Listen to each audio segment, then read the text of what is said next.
Hey folks, Matt from artoftheimage.com. Just got a question in here from Eugene. Interesting question regarding his 6D and whether or not he should shoot Fuji.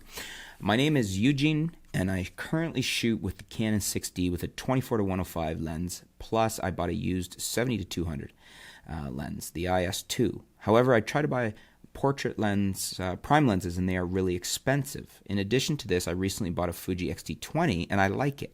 However, I bought the X-T20 for my family outing. I've been doing a lot of research on Fujifilm, and it looks like I can get great lenses at a reasonable price. Yes, I would agree with that. Better yet, if I sell my gear, I can get an X-T2 and some prime lenses. Now, the question is it worth it for me to lose the full frame to an APS-C? I don't consider myself a pro, but I am more than a hobbyist. People seem to like my work and pay me for it, and I really need to advance. I also just created my first website. You can check it out at Miles T Photography, squarespace.com. Please help if I came to you because I like your work and I watch your video over and over. Okay, so thanks for your question, Eugene. I'm not exactly sure. It sounds like you're doing portraits, and the 6D is a nice camera, and the 24-105 is a nice pairing with it. And you have the 70-200. I do know quite a few pros who have gone over to Fuji from shooting full frame, and they've been very happy. It's a smaller, lighter system, very capable camera, very good image quality. The new X-T2 and the X-T20 both have very good autofocus systems, and the Fuji glass is very, very nice stuff. It's stellar glass. I mean, they make what I consider to be the best kit lens out there. It's they're 18-55 f2.8-4. It's a beautiful, beautiful kit lens. The question becomes, would you miss what full frame gives you? And what full frame will give you is probably, well, in the case of the 6D versus an X-T2 or an X-T20, you're not really going to see any high ISO advantage. I would say they're probably pretty much on par. You're going to miss using or getting a shallower depth of field. But how much are you going to miss that if you're going to fast primes? That's the question.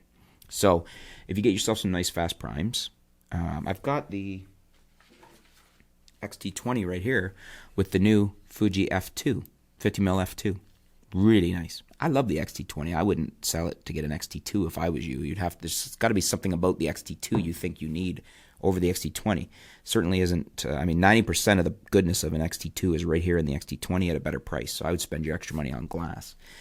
Myself, I don't think you'd have an issue, but I can't answer that for you. I mean, the big thing you might find you're missing is the shallower depth of field. Probably not as long as you use some fast primes. You're going to gain a lot. You're going to gain the Fuji glass. You're going to gain more megapixels. You're going to gain the really nice Fuji color that people like. You're also going to gain 4K, as you know, from your X-T20, so 4K video abilities. So yeah, I would say, by all means, maybe go slowly into it. Maybe get some of the Fuji glass, use it on your X-T20, and see what you think of it first before you make the move to sell your 6D and your Canon glass.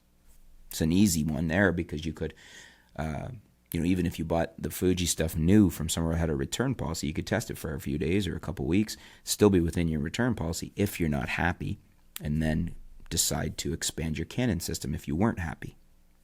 Safe way to go. What do you guys think? Do you agree with me on what he should do there? Do you have another option? Let us know in the comments below. Thanks for your question, Eugene, and stay tuned. We'll be back soon here at artoftheimage.com.